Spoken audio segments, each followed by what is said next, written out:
Au lendemain de la Deuxième Guerre mondiale, la Bretagne était encore très pauvre. Son agriculture n'avait pas bénéficié des progrès réalisés dans d'autres régions. Atomisation de l'offre, opacité des marchés, dispersion des pouvoirs de décision, absence d'information, progrès techniques limités, autant de handicaps qui pénalisaient lourdement les producteurs. C'est pourquoi, depuis 2 générations, les producteurs légumiers bretons n'ont eu de cesse de s'organiser afin de s'adapter à l'évolution de la société dans laquelle ils vivent et travaillent. C'est ainsi qu'en 1974 a été fondée l'UCPT, Union des coopératives de Paimpol et Tréguier.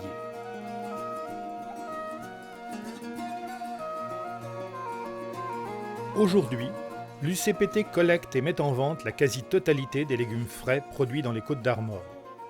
Elle est associée à d'autres organisations économiques bretonnes, formant le groupe Princes de Bretagne.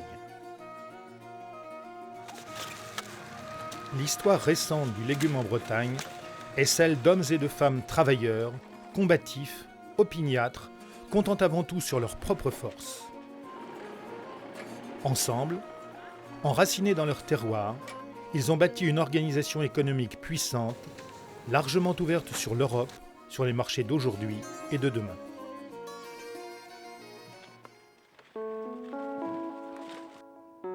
Dans les Côtes-d'Armor, la production de légumes frais est localisée sur une bande côtière de 40 km de long et de 15 km de large entre les villes de Plouha et Lannion. La vocation légumière de cette zone s'explique par 2 facteurs, le climat, doux et régulier, et la fertilité de ses sols de limon. Dans le Goëlo et le Trégor, les cultures de légumes, parfois mêlées aux pâtures, descendent jusqu'au bord des grèves, constituant ainsi un paysage unique où la mer, les rochers et les champs sont étroitement entremêlés. Les parcelles sont en général de petite taille, bordées par des talus plantés d'arbres, de genêts ou d'ajoncs. Ce bocage protège les cultures du vent et des embruns. C'est aussi là que vivent toutes sortes d'insectes, auxiliaires précieux des agriculteurs contre les ennemis des cultures. Chaque jour, les producteurs apportent leurs légumes dans l'une des 4 stations de conditionnement réparties sur la zone de production. Dès la réception, la première opération est le contrôle de la qualité. Les légumes livrés doivent obligatoirement répondre aux critères édictés dans les cahiers des charges mis au point par les producteurs au niveau régional. Des contrôles de résidus sont également pratiqués de façon à assurer un niveau élevé de sécurité sanitaire, comme sont en droit d'attendre les consommateurs pour des aliments santé comme les légumes. En règle générale, dans le champ ou dans la serre, les agriculteurs emballent leur production dans des caissettes dont ils ne sortiront plus jusqu'à l'étal du détaillant. Pour le consommateur, cela constitue une garantie de fraîcheur et d'authenticité. Pour certains légumes, en fonction des contraintes techniques ou de marché, le conditionnement est effectué dans les stations d'expédition dès la réception de la récolte. Enfin, quelques négociants travaillent les légumes en fonction des besoins de leurs propres clients. Ils préparent par exemple des barquettes pot-au-feu, des choux-fleurs en fleurettes ou des tomates en barquettes.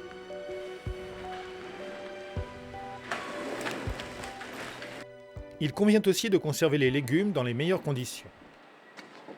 Pour cela, les stations de conditionnement utilisent diverses techniques de froid selon la nature du produit ou l'opération à mettre en œuvre.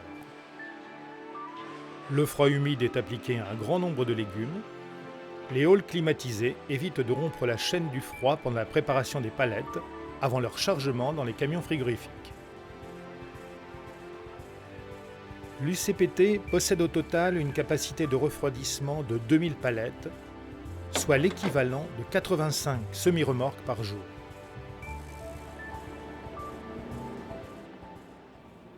Afin d'apporter à l'acheteur et au consommateur toutes les garanties quant au bon déroulement de la culture, de la récolte et du conditionnement, l'UCPT a mis en place différents systèmes d'assurance qualité. L'ensemble de la gamme bénéficie des certifications ISO 9001, AgriConfiance et Global Gap. Une assurance qualité-environnement s'applique en outre aux légumes de plein champ, garantissant l'utilisation de méthodes respectueuses du milieu naturel et de la sécurité des personnes.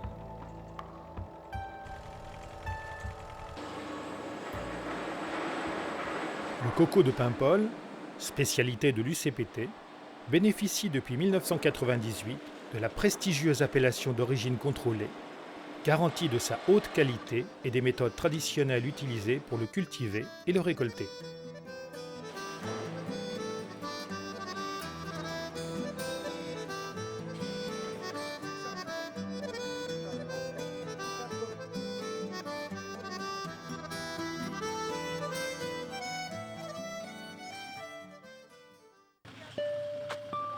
Tout en conservant les légumes traditionnels du Goëlo et du Trégor, comme le chou-fleur et le coco de Paimpol, les producteurs de l'UCPT enrichissent continuellement leur gamme afin de répondre aux besoins variés des consommateurs.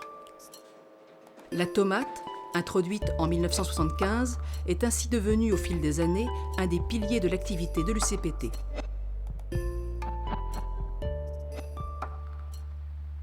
Bien que d'implantation plus récente, l'artichaut violet, l'artichaut castel, le brocoli sont désormais inséparables de l'image Prince de Bretagne. Tandis que d'autres produits, comme le fenouil, la laitue, la courgette, le chou-fleur romanesco, les légumes anciens,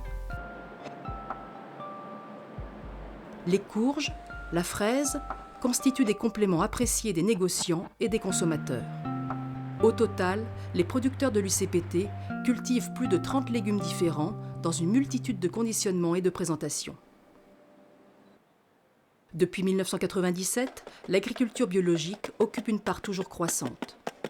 Au-delà de la qualité incontestée de sa production, elle est source de progrès pour l'ensemble des producteurs qui peuvent y puiser des pratiques agronomiques d'avenir.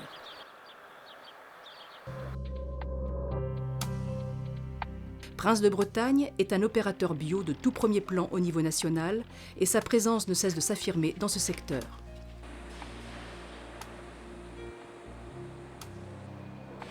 L'esprit d'entreprise et d'innovation a conduit les producteurs à adopter de nouvelles voies de diversification.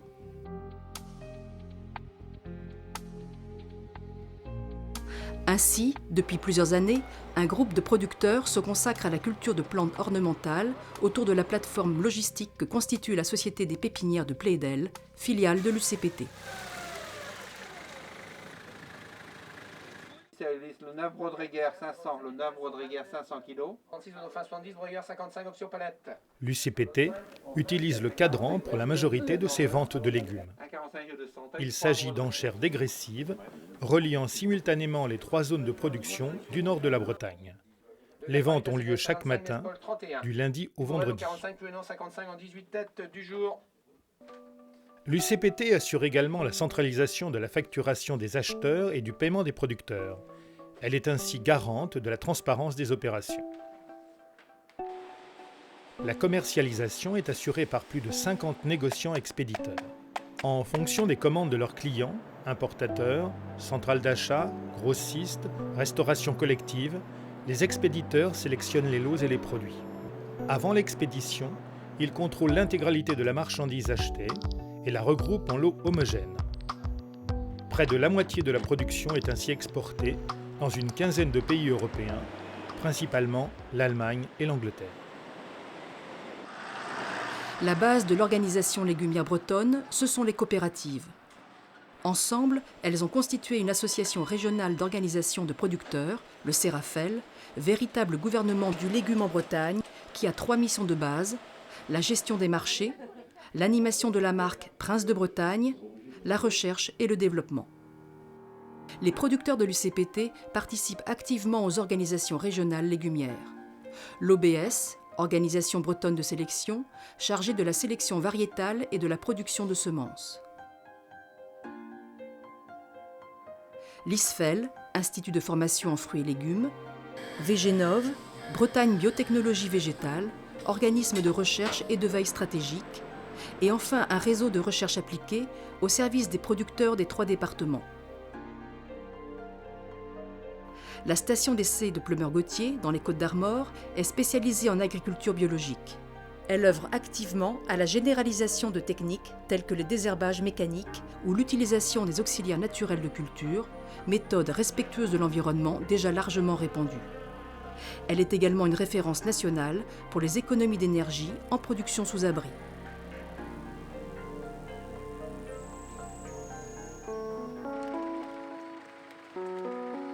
La production et l'expédition des 180 000 tonnes de légumes de l'UCPT engendrent une intense activité.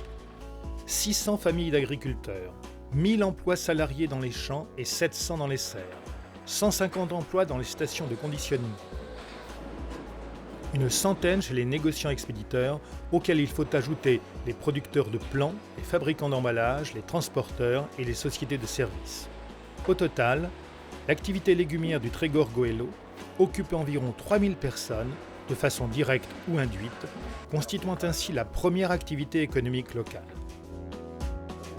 Une équipe d'hommes et de femmes, jeunes et entreprenants, une organisation structurée, une gamme élargie de produits, une qualité sans cesse améliorée, des commerciaux dynamiques, une cellule marketing en contact permanent avec la distribution, une école de formation des chefs de rayon, un réseau de veille technologique et la vitalité de toute une filière, autant d'atouts et d'alternatives pour répondre aux défis de demain et pour satisfaire les attentes du marché.